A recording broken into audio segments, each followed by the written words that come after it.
Veterans, man, I got love for veterans. I really do. I mean, even though you're volunteered,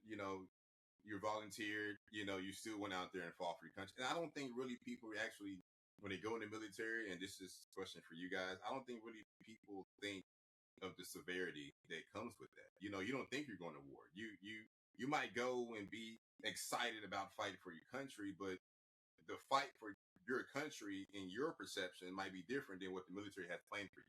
This is You true. know, so I don't know. I think that I'm for our veterans, but man, I took my processor. We have a processor in business out here at the lake, and when I tell you, it is difficult for me to go serve a veteran in their 70s and 80s who lives at a hotel, right, and is just having issues, mental issues, mental breakdowns. Occasionally, it's difficult to see that he's getting kicked out of a hotel where he's only paying $800 a month, but due to his PTSD and mental issues, it's just hard for him to move, hard for him to get out of bed, hard for him to go to work and do anything, hard for him to be around fireworks.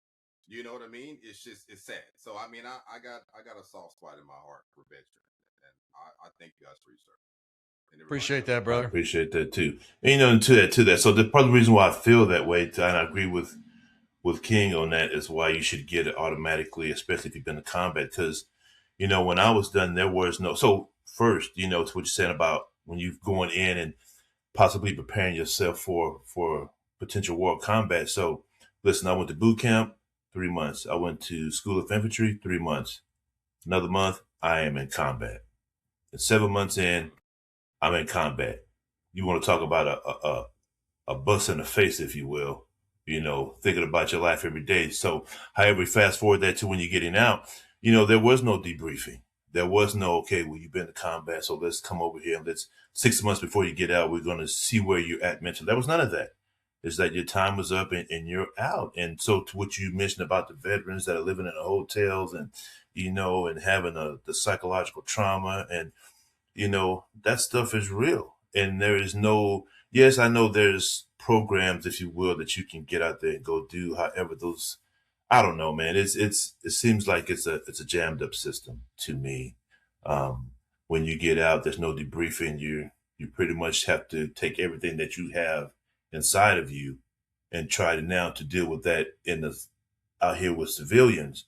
That's not easy there because nobody is going to understand what you've been through. That's not even a conversation to have.